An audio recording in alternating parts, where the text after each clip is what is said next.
그래서 우리에게 주시는 말씀은 누가복음 10장 말씀입니다. 누가복음 10장 29절에서 37절까지 말씀 함께 살펴보도록 하겠습니다. 누가복음 10장 29절에서 37절까지 말씀입니다. 제가 먼저 29절을 읽겠습니다.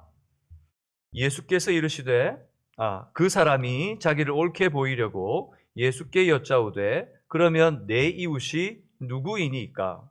예수께서 대답하여 이르시되 어떤 사람이 예루살렘에서 여리고로 내려가다가 강도를 만나매 강도들이 그 옷을 벗기고 때려 거의 죽은 것을 버리고 갔더라.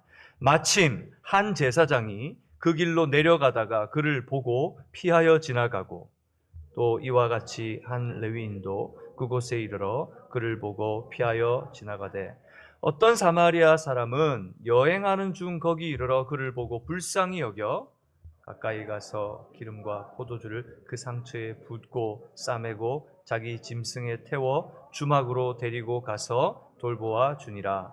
그 이튿날 그가 주막 주인에게 데나리온 둘을 내어주며 이르되 이 사람을 돌보아 주라. 비용이 더 들면 내가 돌아올 때에 갚으리라 하였으니 내 생각에는 이 세 사람 중에 누가 강도 만난 자의 이웃이 37절 함께 읽겠습니다. 이르되 자비를 베푼 자니이다. 예수께서 이르시되 가서 너도 이와 같이 하라 하시니라. 아멘. 다 같이 우리 사명선언 함께 외치며 말씀을 이어가겠습니다. 마음의 준비를 하시고 예수의 제자 되어 풍성한 공동체, 예수의 제자 되어 생명의 열매 맺는 풍성한, 우리 좌우에 계신 분에게 예수의 제자 되어 생명의 열매 맺는 풍성한 공동체. 여러분의 마음속에, 생각 속에, 기도 속에 이 미션 스테이트먼트, 비전 선언문이 잘 박혀서 우리가 어떻게 살아가야 될지에 대한 지계표가 되기를 주님의 이름으로 축복합니다. 그래서 어떻게 살아야 되지? 어떻게 이번 한 주를 살아가야 되지? 예수의 제자 되어 생명의 열매 맺는 풍성한 공동체. 여러분, 그것이 여러분 내리 속에 항상 박혀 있기를, 그래서 그것이 더 풍성한 삶으로 인도하는 하나님의 인도하심이 있기를 주님의 이름으로 축복합니다. 사랑하는 여러분, 예수의 제자 되어 생명의 열매 맺는 풍성한 공동체라는 우리의 사명을 고백하면서 이제 그 걸음을 우리가 떼고 있습니다. 오늘 우리는 네 번째 비전을 같이 살펴보게 될 텐데, 이 네 번째 비전은 같이 읽어볼까요? 시작. 좋은 이웃이 되는 교회. 어떤 교회? 좋은 이웃이 되는 교회입니다. 우리 첫 번째 비전, 두 번째 비전, 세 번째 비전 다 기억하세요? 한번 볼까요? 첫 번째 비전 뭐였죠? 시작. 은혜의 복음이 선포되는 교회. 여러분, 우리가 어디 무엇을 하든 어떻게 하든 우리의 삶 속에서 어떤 순간에라도 은혜의 복음을 선포하는 여러분과 교회가 되기를 주님의 이름으로 축복합니다. 누가 또 언제가 아니라 내가 지금 주님의 말씀에 붙들려 쓰임받는 교회와 성도님들 되기를 간절히 소망합니다. 그런 교회는 어떤 교회입니까? 두 번째, 건강한 가정을 세우는 교회입니다. 교회는 은혜 받고 교회는 풍성한데 가정은 힘들고 그것은 건강하지 않습니다. 모든 가정들이 건강하며 천국 같은 하나님의 은혜를 누리는 가정, 그런 가정들이 함께하는 교회, 그것이 아름답고 복된 예수의 제자된 교회인 줄 믿습니다. 여러분의 가정들이 하나님의 계획과 목적을 따라 이루어질 뿐만 아니라 하나님께서 여러분의 가정을 통해 온전히 사랑이 작동하는 가정 되게 하실 줄 믿습니다. 이런 가정들은 어떤 사역을 해야 됩니까? 세 번째, 시작. 다음 세대가 자라는 교회여야 합니다. 어떤 교회? 다음 세대가 자라요. 다음 세대는 어떤 세대라고 그랬습니까? 우리 자녀 세대? 우리의 믿음을 이어가는 육적, 영적, 하나님 나라의 복음을 이어가는 후손들, 그들 모두가 다음 세대라고 했습니다. 그러니 교육부에서 지금 말씀을 듣고 양육되고 있는 우리 아이들이 다음 세대입니다. 그리고 예수를 믿고 이제 믿기로 작정하고 주님 앞에 나와 믿음의 길을 가는 분들도 바로 다음 세대입니다. 뿐만 아니라 하나님의 나라를 이루어가기 위해서 지금 이 시간 함께 뛰어가고 있는 모든 사람들이 바로 다음 세대입니다. 그러니 좌우에 계신 모든 분들이 꿈나무들이고 다음 세대들이에요. 우리 옆에 분에게 쑥스럽겠지만 당신이 꿈나무입니다. 하나님의 꿈이세요. 하나님의 다음 세대예요. 그러니 여러분, 우리가 바뀌고 우리가 변화되고 우리가 주님을 닮아가야 합니다. 아멘. 그리고 우리의 영적인 자녀들이 예수 잘 믿을 수 있도록 복음 전하며 그들을 붙들어 줘야 합니다. 뿐만 아니라 우리 다음 세대들에게 모든 물질과 힘과 에너지를 쏟아 아이들이 온전히 자랄 수 있도록 우리가 투자하고 공감하며 함께하는 교회가 되어야 될 줄로 믿습니다. 그런 아름다운 교회가 오늘 네 번째, 단지 우리만 좋고 우리만 행복하고 우리만 떠드는 우리의 잔치만 여는 교회가 아니라 네 번째 어떤 교회요? 좋은 이웃이 되는 교회입니다. 좋은 이웃이 되는 교회. 우리가 살고 있는 지역과 교회가 있는 이 세크라멘토와 그리고 여기 교회가 자리하게 된 미주 지역에서 좋은 이웃, 열방과 민족들에게 누구에게든지 이웃이 될 수 있는 교회. 오늘 이 비전들이 우리의 마음과 기억에 새겨지도록 기도를 쉬지 않는 방주의 가족들 되시기를 주님의 이름으로 축복합니다. 오늘 말씀은 내 이웃이 누구입니까? 라고 묻는 율법사의 질문에 대한 예수님의 답변을 소개합니다. 이 질문이 시작된 배경은 한 율법사가 예수님을 시험하기 위해 왔습니다. 무엇하기 위해 왔다고요? 시험하기 위해. 좋은 마음으로 온 게 아니에요. 그래서 예수님께 묻습니다. 예수님, 내가 무엇을 하여 영생을 얻을 수 있습니까? 라고 말을 던졌습니다. 예수님께서 그의 마음을 알았을까요? 몰랐을까요? 다 아셨죠. 그 마음을 아시고 그러면 네가 어떻게 영생을 얻을 수 있을까 말하며 지켜야 된다고 하는 그 율법이 뭐냐? 라고 되려 물었어요. 그때 이 율법사가 완전 허당은 아니었던 것 같아요. 답도 못하고 쩔쩔맬 줄 알았는데 그러진 않았어요. 그때 이 율법사가 10계명을 잘 요약해서 하나님 사랑과 이웃 사랑이라고 대답을 하게 됩니다. 여러분, 성경에 대한 문자적 해석, 성경을 문자 그대로 해석하는 것, 그리고 성경에 대한 행위적인 열심에 대해서 얼마나 대단했는지 율법사들에게 경의를 표할 정도입니다. 여기 있는 우리가 아무리 신앙생활 지금 열심히 하고 몸부림친다고 해도 그 열심으로 따지면 이 율법사들 앞에서는 조족지혈입니다. 그런데 문제는 그 열심이 본질을 발견하지 못한 채 그냥 그 열심으로만 끝난다는 게 너무 안타까울 뿐입니다. 여러분, 우리도 주님 앞에서 하는 열심으로만 끝나지 않기를 축복합니다. 본질을 발견해야 합니다. 오늘 본인의 말로는 율법의 본질은 이겁니다. 하나님 사랑입니다. 이웃 사랑입니다라고 고백했지만 사실 그 속에 담긴 의미는 마음에 담지 못했던 것 같습니다. 그의 대답에 예수님께서도 뭐라 그러냐면 대답을 잘했다. 그렇게 해라 라고 말씀하셨어요.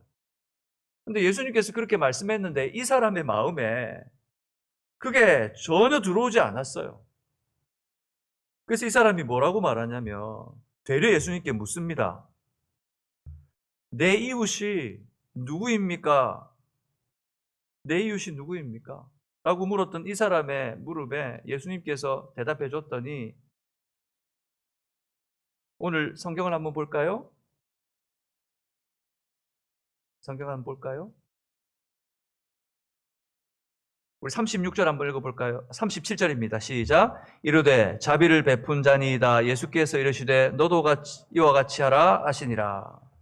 이 사람의 마음속에 대답은 하지 않았지만 지금 대답하기 싫은 그의 내면에 있는 대답이 있었어요. 그런데 예수님께서 그것을 아시고 되려 예수님께서 이르시되 너도 이와 같이 하라 라고 말씀해 주십니다. 오늘 참 예수님께서 이 사람의 상황을 살피며 하시는 말씀이 우리의 모습과 너무 닮아 있다는 생각을 가지게 됩니다. 강도 만난 자라고 하는 한 사람, 그 사람의 상황을 들어서 설명해 주시는데 오늘 우리 교회는 어떤 모습인가? 나는 어떤 모습인가? 이 말씀을 통해서 우리의 내면을 들여다보고 하나님 앞에서 나를 고치시는 역사가 있기를 주님의 이름으로 축복합니다. 예수님의 비유는, 이 비유를 들을 때 율법사 입장에서는 충분히 이해가 할 수 있는 일상의 비유였습니다. 이 지금 예수님께서 하시는 이 비유의 핵심은 뭐냐면 예루살렘에서 여리고라는 곳으로 내려가는 길에 일어난 사건이에요. 근데 예루살렘에서 여리고까지 내려가는 길은 한 17마일 정도 돼요. 이 17마일의 길이 키로수로 따져보면 27km 정도 되는 길입니다. 근데 예루살렘의 해발이 어떻게 되냐면 예루살렘이 760m 정도에 위치해 있어요. 근데 이 여리고는 해발 250m에 있어요. 어디가 더 높아요? 예루살렘이 더 높죠. 그러니까 예루살렘과 여리고, 예루살렘은 거의 산 꼭대기 중턱쯤에 있고, 그리고 이 여리고라는 곳은 아주 그 밑에 있는 갈릴리 호수 가까이, 사해 가까이, 그 물줄기 요단강 가까이에 아주 아래쪽에 있단 말이에요. 그러니까 이 길은 구불구불한 계곡으로 되어 있어요. 사실 이 길을 와디라고 하는 계절천이 있는 길인데, 이 와디가 뭐냐면 밑에 안반이 있어요. 우리가 비가 내리면 땅들이 비가 내렸을 때 물을 어떻게 합니까? 흡수하잖아요. 근데 이 와디라고 하는 곳은 마치 이 그릇 같아요, 그릇. 물을 담으면 물이 그대로 고여 있는 거예요. 그래서 이 물이 와디라고 하는 이 계절천을 따라서 이렇게 구불구불구불 흘러갔어요. 여러분, 계곡에서 물이 흘러갈 때 직선으로 가요? 구불구불 꼬여서 가요? 구불구불 흘러내려가잖아요. 근데 이제 여행객들은 예루살렘에 갔다가 이 재해를 만나는 경우가 많대요. 이 와디가 너무 좋거든요. 평평하고 텐트 치기가 너무 좋아요. 그래서 사람들이 뭣도 모르고 이제 그게 어딘지도 모르고 텐트를 치고 잠을 자는 거죠. 근데 그 밤에 갑자기 비라도 내리면 거기가 뭐가 같다 그래? 그럴 것 같다 그랬잖아요. 물이 갑자기 홍수처럼 불어서 덮치는 거예요. 그래서 이 사망사고가 많은 길이기도 해요. 오늘 이 사건에 있는 이 와디, 이 길은 구불구불하고, 그리고 이 광야길이에요. 그래서 구불구불하니까 이 숨어 있는 곳도 많고, 또 여기에 바위 자체가 석회질이라 구멍이 많이 뚫려 있어요. 그래서 구멍 뚫린 곳에 숨기 좋잖아요. 뭐가 많이 있겠어요? 강도들이 많아요, 강도들이. 여행객들을 노리려고 곳곳에 숨어 있었어요. 그래서 실제로 이곳에는 자주 강도를 만난 사람들과 그것 때문에 목숨을 잃은 사람들의 소식이 전해지는 곳이었습니다. 그러니 오늘 예수님께서 강도 만난 자의 비유를 하려고 하는데, 이 말은 이 지금 비유를 듣고 율법사에게는 너무 익숙한 얘기를 하시는 거예요. 이 비유 속에서 예수님께서 율법사의 말을 빌어 우리의 이웃이 누구이며 또한 누구의 이웃이 되어야 하는가에 대한 답변을 발견하게 됩니다. 여러분은 여러분의 이웃이 누구라고 생각하세요? 누가 여러분의 이웃이에요? 어떤 사람이 이웃이 될 자격이 있어요? 우리 마음속과 우리 생각 속에 이웃에 대한 어떤 생각을 하고 계십니까? 오늘 말씀을 통해 좋은 이웃이 되는 교회가 되기를 주님의 이름으로 축복합니다. 그리고 이웃이 무엇인지 깨닫고 우리 공동체가 이 지역 속에 그런 좋은 이웃으로 세워져 가기를 주님의 이름으로 축복합니다. 오늘 말씀은 또 다른 별명이 있는데 바로 선한 사마리아인의 비유입니다. 뭐라고요? 선한 사마리아인의 비유. 이 비유는 발단이 되는 사건이 30절에 기록되어 있습니다. 30절에 보면 예수님께서 이렇게 말씀하십니다. 같이 읽어볼까요? 예수님께서 대답하여 이르시되 어떤 사람이 예루살렘에서 여리고로 내려가다가, 이해가 되시죠? 왜 내려간다고 말하는지. 가다가 어떤 일이 됐어요? 강도를 만나매 강도들이 그 옷을 벗기고 때려 거의 죽은 것을 버리고 갔더라. 지금 이 강도 만난 사람의 상태가 어떻습니까? 어땠어요? 옷을 다 벗겨버렸어요. 왜 벗겼을까요? 있는 거 다 뺏으려고, 가진 거 다 뺏으려고 옷을 벗긴 거예요. 탈탈 털은 거예요. 제가 어릴 때 보면은 꼭 그런, 골목에 가면 그런 형들이 있었어요. 지나가면 너 이리 와봐. 너 돈 있어 없어? 없어요. 찾아서 10원에 한 대야. 그러면 있는 거 없는 거 탈탈 털어줘야 돼요. 안 맞으려면. 저도 한번 걸린 적이 있습니다. 네. 근데 여러분 단순하게 그 정도 그냥 아이들과 아이들의 일이 아니고 지금 목숨을 내할 수 있는 강도떼가 있단 말이에요. 이 강도떼들이 만나서 이 사람을 홀딱 벗겨서 있는 거 다 없는 거 다 뺏어놓고 때려서 거의 죽을 정도까지 해놓고는 버리고 가버렸습니다. 죽기 일보 직전에 생명이 위독한 상태입니다. 환자의 상태도 환자의 상태이지만 이 길 자체가 위험한 길이고 외진 길이라서, 광야길이라서 누구든지 빨리 이 사람을 손쓰지 않으면 이 사람의 생명은 이제 위독한 상태, 누구도 장담할 수 없는 상태입니다. 하지만 간과하지 말아야 될 사실 한 가지는 뭐냐면 아직 이 길은 생명을 위협하는 요소들이 많아서 강도떼들이 아직도 숨어 있다는 거예요. 무조건 덤벼들었다가는 나도 안전할 수 없는 길입니다.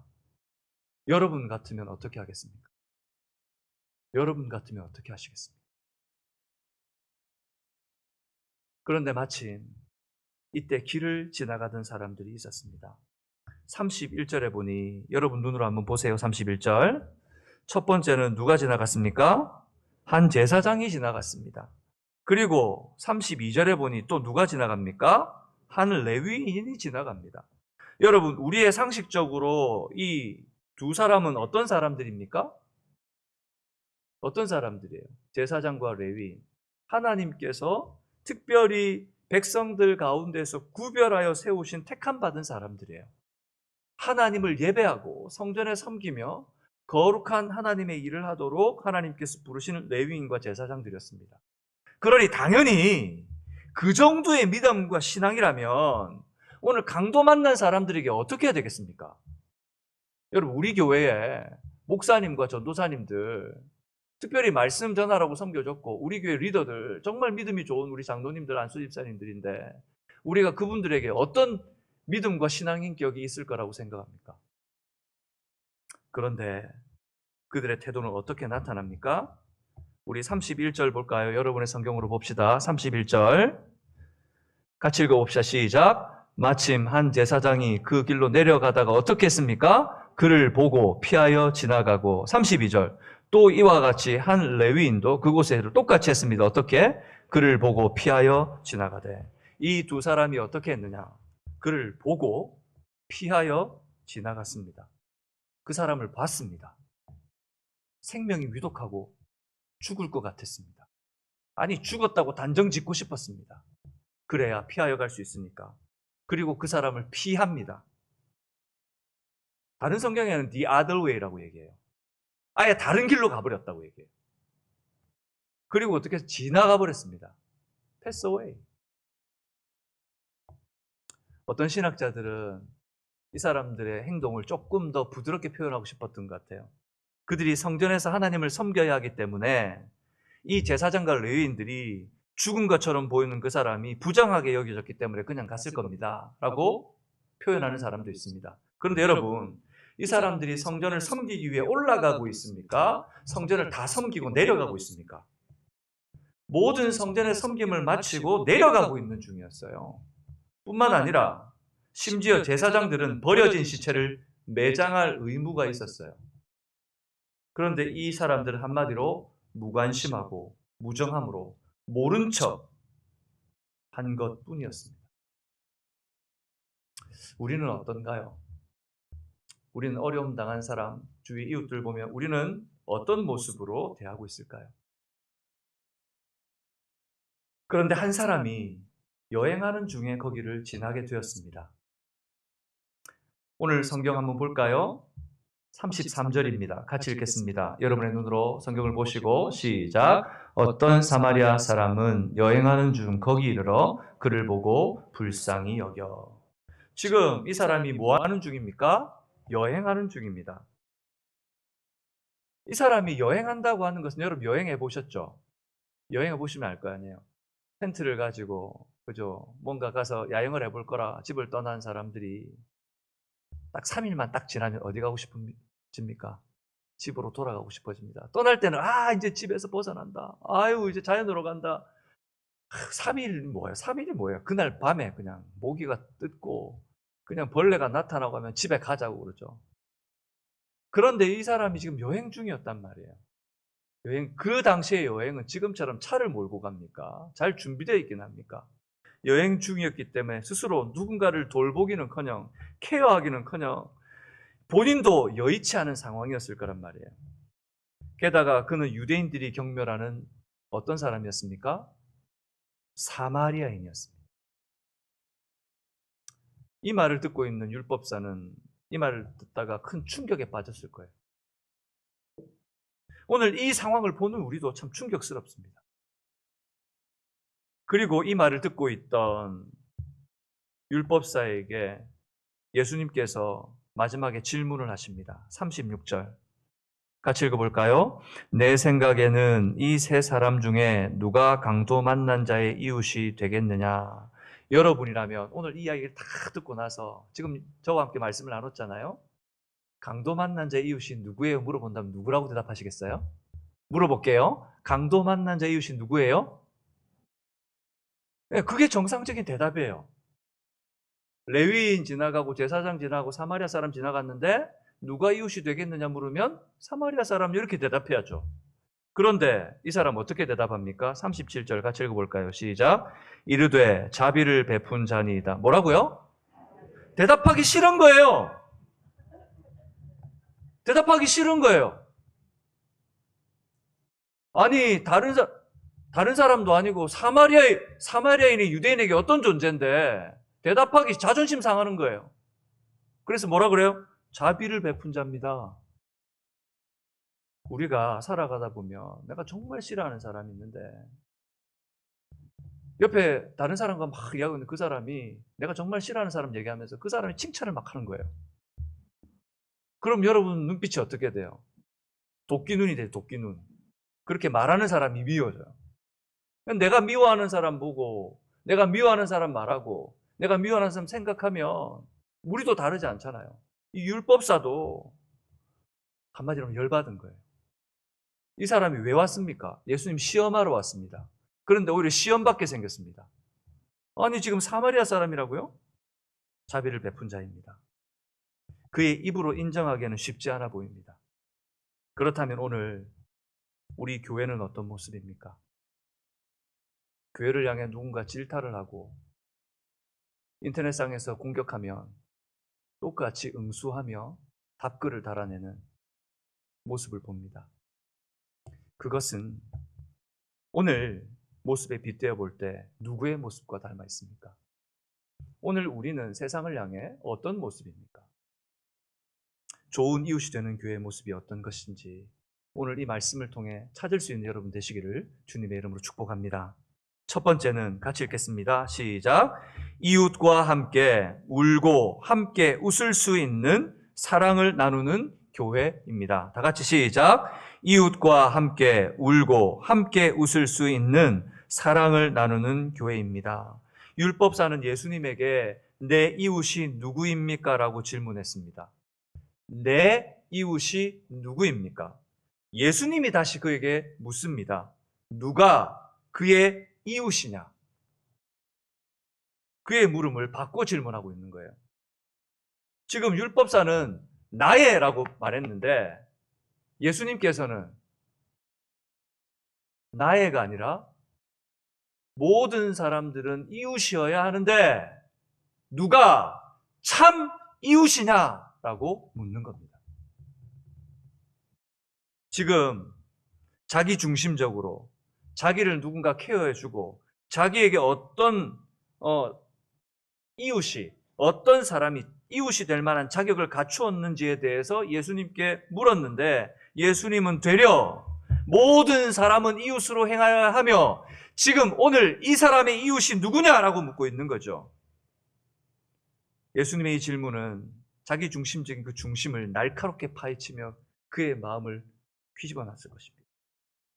모든 사람이 이웃이기에 우리는 어떻게 이웃으로서 행해야 하는지에 대해 고민과 애씀이 있어야 함을 말씀해 주고 있는 겁니다. 우리도 그렇지 않습니까? 여러분, 누가 이웃입니까? 누가 나의 이웃이지? 저 중에 누가 내가 이웃으로 삼을 사람이 있느냐라고 생각하지 나는 누구의 이웃이 되고 있는가? 나에게 이웃이라고 여김을 생각하고 있는 사람은 누구인가? 라고 생각해 보며 살아본 적 있으십니까? 저를 따라서 해볼까요? 나 외에 존재하는 모든 사람은 이웃입니다. 누가 이웃이라고요? 나 외에 존재하는 모든 사람은 이웃입니다. 좌우에 계신 분들 보세요. 당신은 나의 이웃입니다. 남편도 이웃이고 자식도 이웃이고 이웃 사촌이란 말까지 있잖아요. 그런데 사실 우리가 부모도 등지고 사는 사람들이 얼마나 많습니까? 형제를 등지고 사는 사람들이 얼마나 많습니까? 오늘 우리가 이 질문에 가슴을 열고 대답해야 합니다. 누가 이웃입니까? 그리고 우리는 어떤 이웃이 되어야 합니까? 사마리아 사람의 모습에서 배우게 되는 것이 무엇입니까? 제사장과 레위인은 어떻게 지나갔다고요? 보고 피하여 지나갔습니다. 근데 그는 어떻게 했습니까? 33절과 34절 같이 한번 다시 읽어보겠습니다. 시작. 가까이 가서 기름과 포도주를 죄송합니다. 33절부터 읽겠습니다. 시작. 어떤 사마리아 사람은 여행 중 거기 이르러 그를 보고 불쌍히 여겨 가까이 가서 그렇습니다. 여기 보니까 어떻게 했습니까? 그를 보고 불쌍히 여기고 어떻게 했어요? 가까이 갔어요. 이 사마리아 사람은 불쌍히 여기는 그 사람을 보았어요. 보니까 어떤 상태예요? 죽어가고 있어요. 여러분, 죽어가고 있는 사람을 육안으로 보면 판별할 수 있겠어요? 없겠어요? 위독한 건 누구든지 판별할 수 있어요. 이 사람이 어느 정도의 시간을 남겨두고 생명이 꺼질 것인지 아니면 살아날 것인지 우리는 모르지만 봤을 때 이 사람 죽겠구나라는 건 직감적으로 모두가 느낄 수 있어요. 봤어요. 근데 어떻게 했습니까? 보고 나서 어떤 마음이 들었다고요? 불쌍히 여겼어요. 불쌍한 마음이 들었어요. 그래서 어떻게 했습니까? 가까이 다가갔습니다. 지금 그가 어떤 상황을 만나게 될지 아무도 예측할 수 없습니다. 어쩌면 이 사람을 믿기로 해서 다른 사람의 돈 뜯기 위한 강도떼들이 준비하고 있을지도 모릅니다. 하지만 그것에 아랑곳하지 않고 이 사람은 다가갔습니다. 여러분, 교회는 강도 만난 사람처럼 죄로 말미암아 죽음의 권세 아래 한평생 매 있는 이 땅에 살아가는 사람들에게 나의 이웃이 되어줘야 되지 않겠습니까? 그들을 위해 함께 울 수 있는 공동체가 되어야 될 줄로 믿습니다. 세상에 매여 죽어가는 사람들을 보며 그들의 상황을 불쌍히 여길 수 있어야 됩니다. 매스미디어에서, 뉴스에서 사건, 사고가 뻥뻥 터집니다. 아이고, 어떡하나? 아이고, 왜 저랬대? 아이고, 저렇게 해가지고. 그게 아니라 그 모든 소식들은 우리에게 기도의 제목이 되어야 합니다. 저 나라, 저 민족, 이 상황 하나님께 아뢰고 기도할 수 있는 이웃과 함께하는 교회가 되어야 될 줄로 믿습니다. 뿐만 아니라 우리는 이웃과 함께 웃어줄 수 있는 위로자가 되어야 됩니다. 세상에서 좋고 힘든 기쁜 일이 생기면 아이고 저것들이 하는 일이 뭐 그렇지 뭐 세상에 하는 게 아이고 저 죄악된 인생들 해봤자 그렇게 하면서 편가르기를 할 것이 아니라 세상 속으로 들어가 그들과 함께 웃어줄 수 있는 교회가 되어야 될 줄로 믿습니다. 그때 세상이 위로받게 됩니다. 그렇다고 해서 세상 속으로 들어가서 동화되어서 똑같이 되라는 말이 아닙니다. 이것이 목사님이 그렇게 해라 그랬으니까 이제 그렇게 할 수 있겠다. 세상에 들어가서 함께 웃고 함께 즐기고 그렇게 살아야 그 말을 하는 게 아니잖아요. 그죠? 잘 이해하셔야 됩니다. 여러분 실제로 여기서 불쌍히 여기다라는 단어는 헬라어로 스플랑크니조마이라고 하는 단어예요. 스플랑크니조마이라고 하는 단어인데 이 단어가 언제 쓰였냐면 예수님께서 이 땅에 공생의 사역을 하실 때 사람들을 보니까 너무 비참하고 힘들어 보이고 아파한 거예요. 예수님께서 그들을 보면서 마음에 어떤 마음이 드셨냐면 이 스플링크니조마이라고 하는 이 단어의 뜻인 불쌍히 여기는 마음이 들었어요. 중심으로부터 그 사람의 상황을 동감하는 마음이 들었어요. 여러분 오늘 교회가 세상을 보면서 어떤 마음을 가져야 되는지 예수님께서 보여주는 거예요. 우리의 마음속에 이 예수님의 마음이 있기를 주님의 이름으로 축복합니다. 죄로 말미암아 헤매 있는 목자 없는 백성들을 보시면서 가지신 예수님의 마음, 그래서 이 마음, 예수님의 마음으로 이웃을 바라보는 것, 그것이 바로 좋은 이웃이 되는 교회예요. 예수님의 사랑을 나누는 겁니다. 예수님의 사랑을 나누는 거예요. 우리에게 예수님의 사랑이 있습니까? 예수님의 사랑을 공급받고 있습니까? 하나님의 은혜를 누리고 계십니까? 여러분 스스로에게 물어보십시오. 하나님의 은혜가 있으세요? 은혜가 언제 누리셨어요? 물어보면 제가 10년 전에 하나님의 말씀을 들으면서 그 집회에서 하나님의 은혜를 누렸습니다. 하나님의 은혜가 우리 집사님에게, 장로님에게, 우리 권사님에게 어떻게 역사하셨습니까? 제가 몇 년 전에 제가 기도하면서 자꾸 몇 년 전에, 몇십 년 전에 옛날 얘기만 하세요. 제가 의도적으로 계속 묻는 이유는 어제 무슨 일이 있었어요? 이번 주에는 무슨 일이 있었어요? 라고 묻고 싶은 거였는데, 지금 어떤 은혜를 누리고 계세요? 라는 것을 묻고 싶었는데, 자꾸 그런 말씀들로 나는 지금 은혜를 누리지 못하고 있습니다 라는 것을 간접적으로 표현하고 계세요. 여러분, 내가 하나님의 은혜를 누리지 못하는 이상 하나님의 사랑을 나눌 수 없습니다. 좋은 이웃이 되는 교회는 내가 하나님의 사랑을 누리는 사람들이어야 합니다. 기독교의 교리가 어느 성경보다 체계적으로 정리된 말씀이 로마서입니다. 이 로마서는 총 16장으로 되어 있는데 1장에서 11장까지가 교리입니다. 원리와 이론이에요. 그리고 12장부터 16장까지가 실용, 적용, 프랙티스를 하는 내용이 담겨져 있어요. 실질적으로 어떻게 살아야 될지에 대한 문제를 말해주고 있는 거예요. 그 중에 12장 14절과 15절은 이렇게 말씀하고 있습니다. 같이 읽어보겠습니다. 시작. 너희를 박해하는 자를 축복하라. 축복하고 저주하지 말라. 즐거워하는 자들과 함께 즐거워하고 우는 자들과 함께 울라. 주님께서 말씀하고 계십니다. 그렇습니다. 여러분, 이것은 제 말이 아닙니다. 주님께서 우리에게 하시는 말씀입니다. 구원의 복음과 믿음의 신앙이 있다면 함께 울고 함께 웃을 수 있는 좋은 이웃이 되는 교회가 되어야 되는 것입니다. 우리 주님께서도 이 땅에 오셔서 33년의 생애를 사셨습니다. 그 중에 마지막 3년을 우리는 공생애라고 불러요. 이 공생애를 사시는 동안 예수님께서 이 구원의 사역을 하기 위해서 많은 사람들을 만났어요. 이 3년 동안 이 온 세상을 복음화시키기 위해서 어떤 사람들을 만나면 영향력 있게 사역할 수 있을까요? 효과적으로 사역할 수 있을까요? 나라를 움직이고 막 정권을 잡고 있고 한마디면 세상 사람들이 그냥 빠릿빠릿 그냥 움직이게 할 수 있는 그런 힘을 가진 사람 붙들어다가 3년 딱 사역했으면 세상이 얼마나 바뀌어 있을까요? 근데 예수님께서 그렇게 하지 않으셨어요. 어떻게 하셨습니까? 누구 만나셨습니까? 마가복음 2장 15절 이렇게 말씀합니다. 같이 읽겠습니다.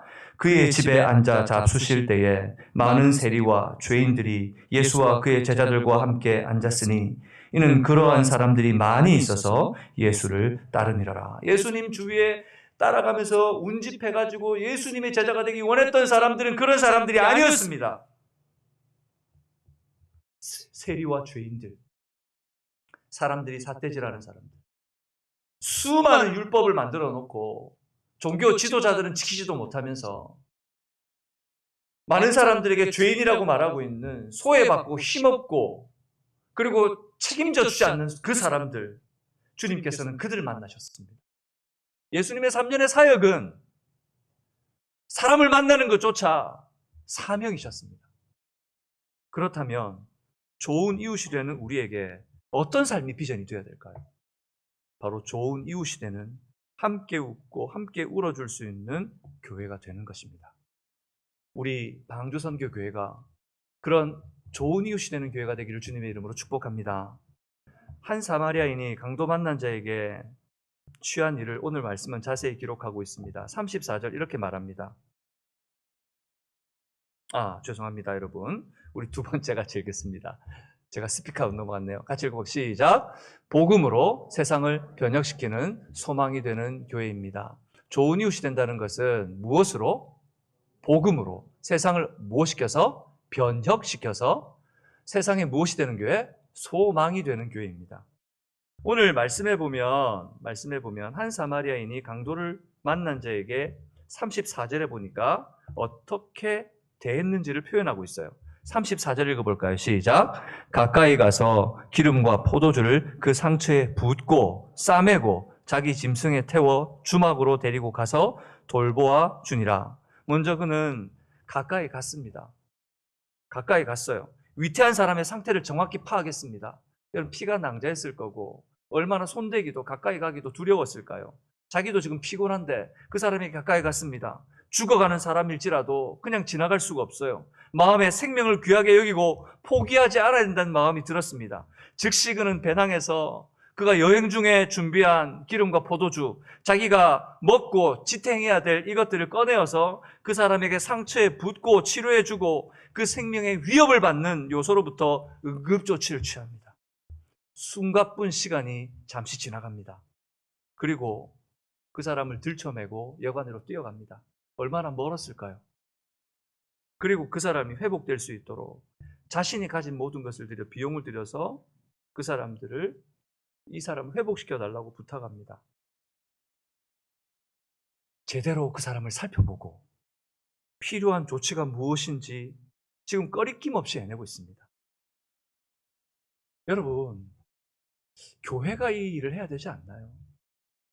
세상 속에 죽어가며 아우성치는 세상을 바라보며 세상 속으로 들어가 죽어가는 그들에게 온전한 복음으로 치료하고 꺼내고 응급조치해서 살려서 예수 믿을 수 있도록 새 생명 살 수 있도록 우리가 그 영혼들 붙들고 회복시키고 치료해야 되는 게 교회 사역 아닌가요? 그런데 이 세상에 파송받은 주님의 제자로서 마땅히 살아가야 될 우리의 삶인데 곰곰이 생각해 보면 어쩌면 우리는, 교회는 이렇게 죽어가는 세상을 향해, 우리 이웃을 향해 제사장과 레위인처럼 보고 피하여 지나가고 있지 않는지 물어봐야 될 것 같습니다. 정확히 세상을 알아볼 생각도 하지 않고 그냥 우리가 흔히 하는 말로 뭐가 무서워서 피하냐, 더러워서 피하지 라고 말하면서 그냥 세상 일은 세상 일이고 우리는 우리 일이야 라는 식으로 피해만 왔던 건 아닐까요? 오히려 예수님께서는 우리에게 세상의 소금이 되라, 세상의 빛이 되라 하셨는데 세상 속으로 들어가 그 속에서 바로 그런 세상 속에 빛과 소금이 되라 하셨는데 그것이 우리의 존재의 가치라고 하셨는데 적을 알고 나를 알면 백전백승이라고 하는 세상의 원리는 왜 우리를 부끄럽게 만드는 걸까요? 적도 모르고 나도 모르고 그냥 쓰러져가는 교회들을 발견하게 됩니다. 교회도 힘들고 세상도 파괴되어가고 있는 이 땅을 바라보게 됩니다. 살아가는 여러분, 세상을 바로 알아야 합니다. 우리에게 와 있는, 우리가 살아가고 있는 이 세상을 바로 알아야 세상을 섬길 수 있습니다. 세상은 죄로 인해 저주받고 파괴되었고 공중 권세 잡은 자가 그 권력으로 다스리는 세상이 되어버렸습니다. 그러므로 이 땅의 원리는, 가치는 하나님을 떠난 오염되고 타락한 상태가 되었습니다. 그래서 세상은 어디를 둘러봐도 소망이 없어요. 세상 사람들은 말합니다. 찬란한 문화적 발전이 이루어지고 과학기술 발달로 인간 수명이 연장되고 그리고 우리가 편리해지는 세상이 왔다고 이야기합니다. 하지만 그것보다 그 이면에는 더 큰 희생이 따르고 있다는 것은 말하지 않습니다. 세상은 죽어가고 있고 얼마 남지 않았다고 하는 위기에는 눈 감아버립니다. 지금 세상은 끝을 향해 달려갑니다. 흔히들 얼마 남지 않았다고 말하지 않습니까? 우리가 세상을 바로 알아야 할 이유는 이 세상이 바로 하나님께서 우리에게 충만하고 정복하고 다스리라고 명령하신 회복해야 할 하나님의 창조 세계이기 때문입니다. 우리에게 허락해 주셨고 우리에게 맡긴 세상입니다. 아멘이십니까? 그러므로 우리가 피하고 내버려둬야 될 세상이 아니란 말이에요. 사마리아인은 강도 만난 사람의 이웃이 되어 그를 살려내려고 하고 있습니다. 우리도 세상을 살려내야 합니다. 이 세상은 안목의 정욕, 육신의 정욕, 이생의 자랑에 빠져 생명의 주님께서 오셨음에도 깨닫지 못하고 십자가에 매달아 죽여버렸습니다. 강도 만난 사람처럼 심령에 화인 맞고 영적으로 죽음에 처한 암흑 같은 세상인데, 여러분, 우리가 세상을 살린다는 것은 교회가 조금 더 복지를 세상에 많이 베풀고 물질적인 도움을 주고 필요한 것 교회가 가가지고 사람이 도와주고 그 사람들 일어설 수 있도록 옆에서 부축해주고 이런 거 교회가 해야죠. 하지만 교회의 본질적 사역은 그게 아니란 말입니다. 이것들이 그들의 영혼을 살리지 못합니다. 교회의 본질적 사역은 복음으로 그들이 살아나게 하는 생명을 전하는 교회가 되어야 될 줄로 믿습니다. 하나님께서는 마태복음 5장 16절에 이렇게 말씀하십니다. 이같이 너희 빛이 사람 앞에 비치게 하여, 같이 읽겠습니다. 그들로 너희 착한 행실을 보고 하늘에 계신 너희 아버지께 영광을 돌리게 하라 말씀하셨습니다. 살려내라는 것입니다. 세상을 살려내라는 것입니다. 복음의 빛이 세상 속으로 들어가 사망과 어둠의 세력을 몰아내고 소망을 주는 공동체가 되라는 것입니다. 여러분, 이것이 바로 좋은 이웃이 되는 교회입니다. 우리 방주선교교회가 세상 속으로 썩어 문드러져가는 그곳에 들어가 그들을 예수님의 마음으로, 예수님의 복음으로 변혁시키고 소망을 줄 수 있는 교회가 되기를 주님의 이름으로 축복합니다. 세 번째, 같이 읽겠습니다. 예수의 인격과 마음으로 세상을 품는 열린 교회입니다. 저는 개인적으로 이 비유를 계속 읽으면서 그전에는 그렇게 느끼지 못했던 것 같아요. 그런데 이 비유의 사마리아의 모습이 예수님의 모습을 보여주는 것 같아요. 자꾸 예수님 같아요. 선한 사마리아인이 사마리아인이었어요. 사람들 그 사람 보면서 비웃고 비아냥거리고 그 인격을 존중해 주지 않았어요. 예수님이 이 땅에 오셨을 때 예수님 모두 무시했어요. 그런데 그 사람이 오늘 어떻게 합니까? 그 영혼 책임지고 자기 것 다 허물어서 그 영혼 살려냅니다. 예수님께서 이 땅에 오셔 자기의 물과 피 다 쏟으셔서 우리를 위해 우리의 생명 살려내셨습니다. 그리고 예수님께서 우리를 채워주셨습니다. 선한 사마리아인은 강도 만난 사람을 일시적으로 그때만 섬긴 것이 아니었습니다. 지속적으로 섬길 뿐만 아니라 경제적, 시간적 손실을 감수하면서까지 적극적으로 책임지는 행동을 보입니다. 35절 읽어볼까요? 시작. 그 이튿날 그가 주막 주인에게 데나리온 2를 내어주며 이르되 이 사람을 돌보아 주라. 비용이 더 들면 내가 돌아올 때 갚으리라 하시니라. 지금 뭐라고 얘기하고 있습니까? 다음 날 또 찾아갔어요. 그래서 주막 주인에게 뭐라고? 데나리온 2를 줬어요. 자기가 가지고 있는 모든 재물을 다 줬어요. 모든 걸 주면서 뭐라 그러냐면 이것도 부족하면 일단은 써라. 그리고 내가 돌아올 때 이것도 다 갚아줄게. 그러니까 이 사람 제발 돌보아줘라, 살려줘라 부탁합니다. 이 사람이 누구라고요? 언제 만났다고요? 생면부지의 사람을. 지금 그 사람 챙긴다고 자기 모든 거 다 털어서 그 사람 살려주고 있습니다. 예수님께서 어떻게 하셨습니까? 자기 모든 것을 주시고 하나님 나라로 가셨습니다. 그리고 다시 오시리라 약속하셨습니다. 여러분, 이 사마리아 사람의 모습을 보며 예수님을 보는 것 같아요. 우리 예수님도 죽어가는 우리를 버려두지 않으시고 하늘 보좌를 버리고 이 땅에 오셨잖아요. 빌립보서에서는 우리에게 그 예수님의 마음을 가지라고 권면합니다. 예수님께서 우리를 품어주실 때 우리의 상태에 대해서 뭐라고 말합니까? 로마서 5장 8절은 이렇게 말합니다. 같이 읽어볼까요? 시작. 우리가 아직 죄인 되었을 때에 그리스도께서 우리를 위하여 죽으심으로 하나님께서 우리에 대한 자기의 사랑을 확증하셨느니라. 우리가 주님께 구원받을 때 우리가 죄인이었어요. 죄인이었어요. 나아지는 사람이 아니고 나아지려고 하는 사람이 아니고 그냥 죄덩어리였어요. 그런데 그런 우리를 위해서 어떻게 하셨다고요? 자기의 사랑을 확정하셨어요.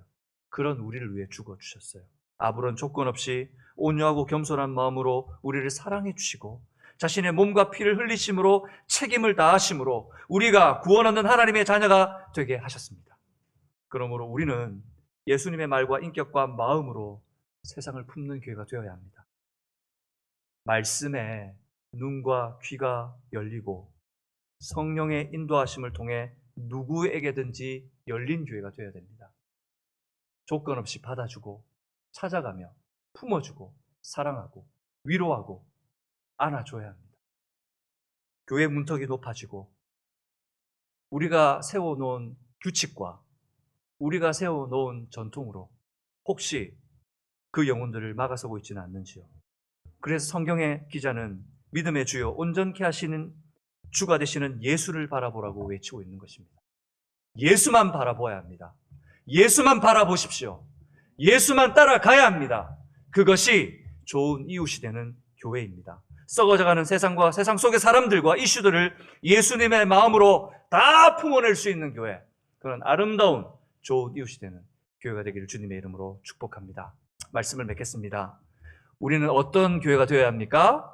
좋은 이웃이 되는 교회가 되어야 됩니다. 좋은 이웃이 되는 교회는 어떤 교회입니까? 첫 번째, 이웃과 함께 울고 함께 웃을 수 있는 사랑을 나누는 교회입니다. 좋은 이웃이 되는 교회 두 번째 어떤 교회입니까? 복음으로 세상을 변혁시키는 소망이 되는 교회입니다. 좋은 이웃이 되는 교회 세 번째는 어떤 교회입니까? 예수의 인격과 마음으로 세상을 품는 열린 교회여야 합니다. 우리 방주 선교교회가, 우리 사랑하는 성도님들이 이런 성도와 교회 되시기를 주님의 이름으로 축복합니다.